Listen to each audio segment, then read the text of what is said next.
Good morning, boys and girls. How's everyone today? Hope you had a nice Memorial Day weekend. We're back here in our classroom, and I'm looking at this May calendar, and it's getting so full. We have all our flowers up here, and if you take a look at the pattern, what would come after purple? Look at all the purples. What comes after purple? Yellow. Purple, yellow, purple, yellow. And for today, it's number 26 for Tuesday, May 26th. Only a few more days left in May, and then we move on to a new month. I bet you can guess what that is. Today, I have a very special book to read to you. Usually in June, we act this story out. This is a book about a peddler. And I wonder if anyone here would know what a peddler is. A peddler is a man or a lady that goes around selling things. And this peddler, he looks like he's taking a nap in the tree, doesn't it? I always think this peddler looks like Mr. Lombardi, because many, many years ago when Mr. Lombardi had a mustache and dark hair, he kind of looks like him there, but Mr. Lombardi was not a peddler. So, but I wonder if you could, when we read this story, if you can figure out what this peddler is selling in our story. And we'll talk about it at the end of the story when we're all done, all right? The name of it is Caps for Sale. So let's see where we find the peddler. Oh my goodness, I think you know what he's going to be selling. Look at what is on his head. Once there was a peddler who sold caps, but he was not like an ordinary peddler carrying his wares on his back. He carried them on top of his head. First he had on his own checked cap, then a bunch of gray caps, then a bunch of brown caps, then a bunch of blue caps and red ones on the very top. Oh my goodness, how does he balance them all? He walked up and down the streets, holding himself very straight so as not to upset his caps.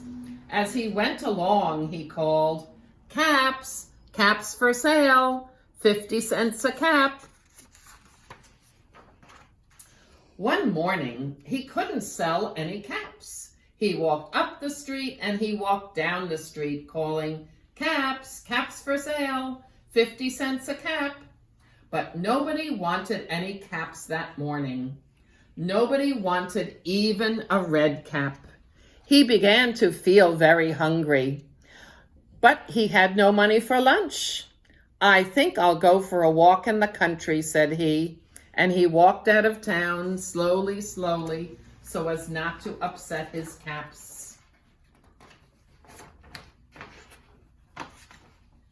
He walked for a long time until he came to a great big tree. "That's a nice place for a rest," thought he, and he sat down very slowly under the tree and leaned back little by little against the tree trunk so as not to disturb the caps on his head. Then he put his hand up to feel if they were straight.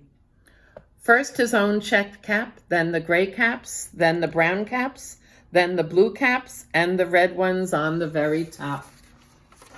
They were all there. So he went to sleep. He slept for a long time. When he woke up, he was refreshed and rested. Do you notice something about his head? But before standing up, he felt with his hand to make sure his caps were in the right place. All he felt was his own checked cap.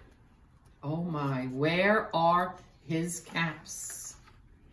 Should we look? He looked to the right of him, no caps. He looked to the left of him, no caps. He looked in back of him, no caps. He looked behind the tree, no caps. Then he looked up into the tree, and what do you think he saw? On every branch sat a monkey. On every monkey was a gray, a brown, a blue, or a red cap. The monkeys stole his caps. Oh my goodness. The peddler looked at the monkeys. The monkeys looked at the peddler. He didn't know what to do. Finally, he spoke to them. You monkeys, you give me back my caps. But the monkeys only shook their finger back at him and said, "'Tis, 'tis, 'tis." That's monkey talk, I think. This made the peddler angry, so he shook both hands at them and said, You monkeys, you give me back my caps. But the monkeys only shook both their hands back at him and said, "'Tis, 'tis, 'tis." Now he felt quite angry.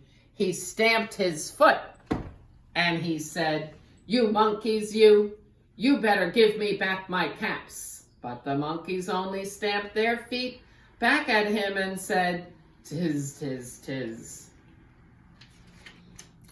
By this time, the peddler was really very, very angry. He stamped both his feet and shouted, You monkeys, you give me back my caps. But the monkeys only stamped both their feet back at him and said, "'Tis, 'tis, 'tis." At last he became so angry that he pulled off his own cap, he threw it on the ground, and began to walk away. But then each monkey pulled off his cap, threw it on the ground, and all the gray caps, the brown caps, the blue caps, and the red caps came flying down out of the tree. So the peddler picked up his caps, put them back on his head, first his own check cap, then the gray, the brown, the blue, and the red caps on the very top. Look at how he's lining them up there. And slowly, slowly, he walked back to town calling, "Caps, caps for sale, 50 cents a cap." Do you think those monkeys were copying him? I think they were. Whatever he did, they did. And finally, when he took off his own cap, they took off the caps and threw them down. So today, as a little activity at the end of this story, I thought you could get your journal out, your red journal book, and open to the next clean page, and maybe draw a picture of yourself, maybe being a peddler. Maybe you could draw the caps on your head, or maybe, what else could you sell as a little girl or a little boy? Maybe you could sell lemonade at a little lemonade stand. Sometimes I see children coloring shells at the beach, and they're selling their little shells or little bracelets they make. So draw a picture in your journal of how you could be a peddler like this man in the story. Okay? All right, boys and girls, have a good day. I'll see you soon. All right? Bye.